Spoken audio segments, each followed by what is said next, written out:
Bonjour à tous et merci beaucoup à vous tous qui nous suivez de partout. Que Dieu vous bénisse et que Dieu vous soit favorable. Beaucoup de Congolais m'ont dit, pasteur, que Dieu protège notre président, que Dieu les garde. J'ai même suivi les autres qui ont dit que non, le président a maintenant besoin de prophètes qui doivent lui dire des grandes vérités. Au fait, chrétien, je vais vous dire une chose. Vous savez, quand vous avez un président, vous devez lire la Bible pour connaître comment protéger votre président. Je vais vous donner 5 prières que vous devez faire régulièrement pour le président de la République, le président Félix Tshisekedi. N'oubliez pas ces 5 prières que je vous donne aujourd'hui.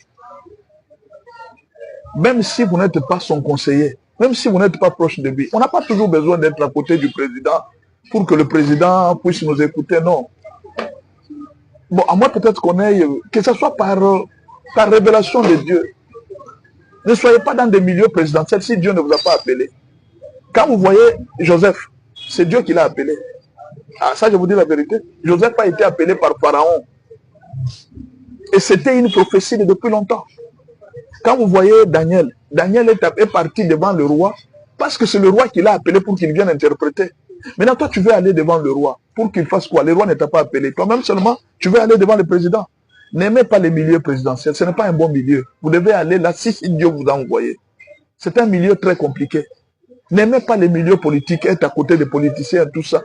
Les politiciens, ce sont des milieux très compliqués, serviteurs de Dieu. Si vous y allez, allez avec la mission et la sagesse divine. Si vous n'avez pas la sagesse, vous ne saurez pas tenir. Mais vous autres, ne soyez pas là en train d'attendre, ah, prions pour le président, non. Voici 5 choses qu'il faut demander à Dieu pour le président de la République. Je vous donne 5 choses. La première chose, c'est ce qui est écrit dans le livre de Proverbes 21, verset 1.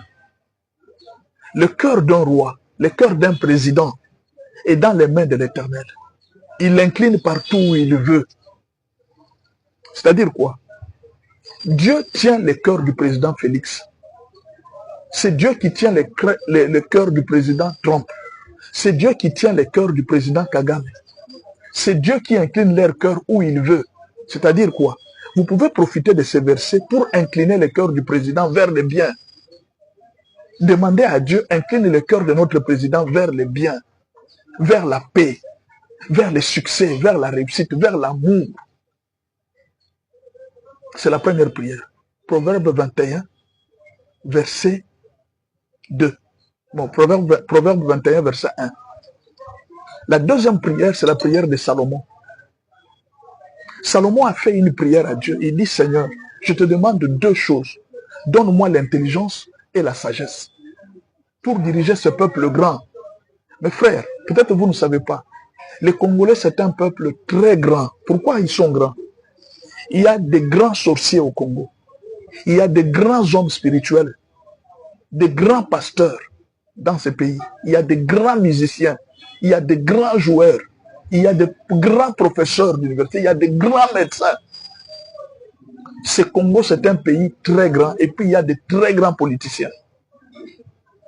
Félix doit avoir l'intelligence pour gérer les professeurs d'université, pour gérer les médecins, pour gérer les sorciers, pour gérer les chefs coutumiers, pour gérer les pasteurs, pour gérer tout ce genre.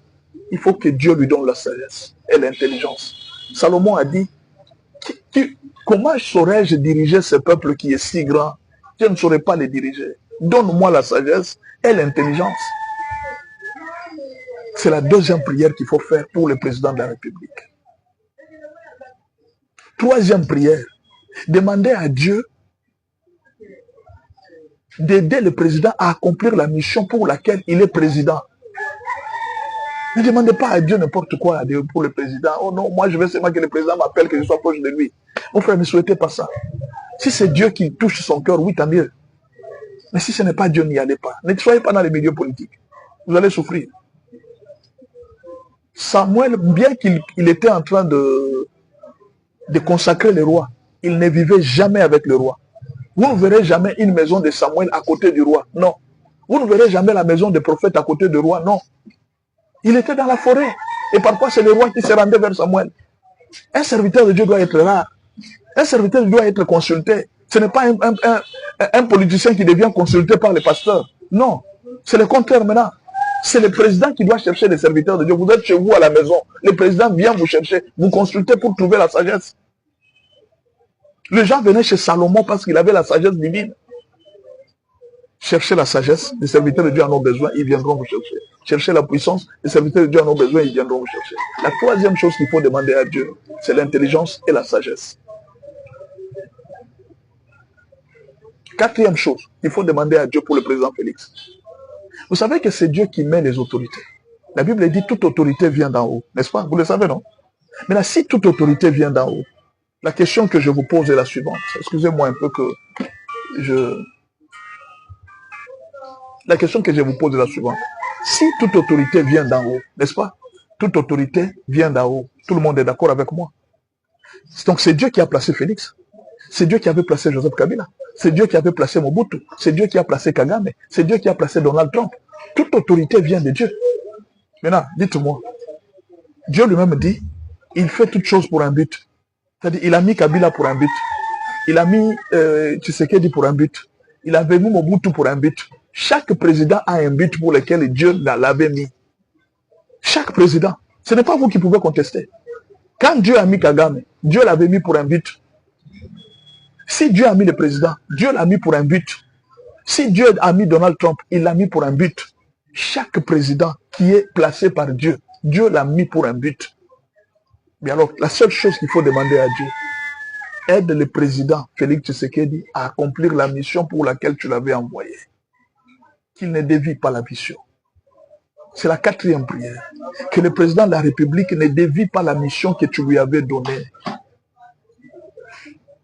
Qu'il ne dévie pas la mission que tu lui avais donnée. Aide-le à accomplir ce pourquoi tu l'as placé. Nous ne pouvons pas perdre 5 ans, 10 ans comme ça avec un président pour ne pas avancer dans la vie. Non, nous devons avancer de quelque chose. Dieu ne peut pas vous donner une chose, une personne pour la malédiction. Non. La Bible dit la bénédiction de l'Éternel enrichit. Elle ne se fait sur d'aucun chagrin. Pourquoi Dieu peut nous donner un président? Et ce président devient une source de malheur pour nous. Donc Dieu nous a donné une bénédiction. Et cette bénédiction devient une source de malheur pour nous. La bénédiction de Dieu enrichit. Elle ne se fait sur d'aucun chagrin. Prions pour le président. Pour que sa bénédiction, qu'il devienne une source de bénédiction pour la nation. Et que sa présence ne soit pas un chagrin pour les Congolais. Qu'il accomplisse la mission pour laquelle Dieu l'a placé là-bas. C'est la quatrième prière qu'il faut demander. La dernière prière qu'il faut toujours prier au président de la République. Ne permet pas que le président de la République meure sans avoir accompli la mission pour laquelle tu l'as envoyé. Ne permet pas qu'il soit tué sans avoir accompli la mission pour laquelle il est là. Non, il mourra le jour où il va achever sa mission. Il mourra le jour où il va achever, c'est pourquoi Dieu l'a placé au Congo. Ne permet pas qu'il quitte le pouvoir sans qu'il ait accompli ce pourquoi tu l'as placé. Si vraiment tu l'as placé là pour accomplir une mission, permets qu'il accomplisse sa mission.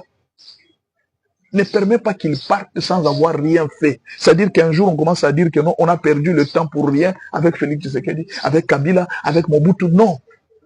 Mobutu a fait sa part. Kabila a fait sa part. Tshisekedi doit faire sa part. Chaque président, le président Donald Trump doit faire sa part.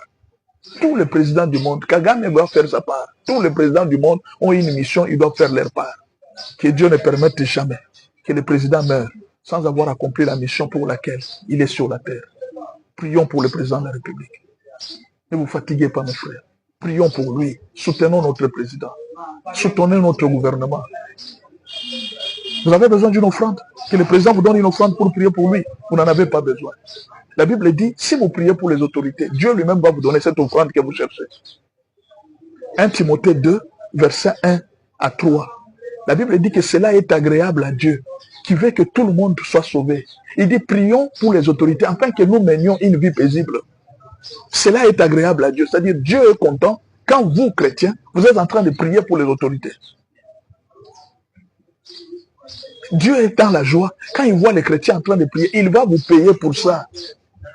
Ne comptez pas pour que le président... Non, président, nous avons une prière pour toi, hein, et tu dois nous envoyer l'offrande. Vous n'avez pas besoin de ça, mes frères. Dieu va nous payer. C'est Dieu qui nous a envoyé de prier pour les autorités. Il finira par nous payer. Dieu nous paye. C'est un travail très important. Parce que c'est agréable à Dieu. Dieu est content de cette prière. Quand vous priez pour l'autorité, Dieu est comptable. Lisez la Bible. 2 Timothée 1, verset 2 à 3. Que Dieu vous bénisse.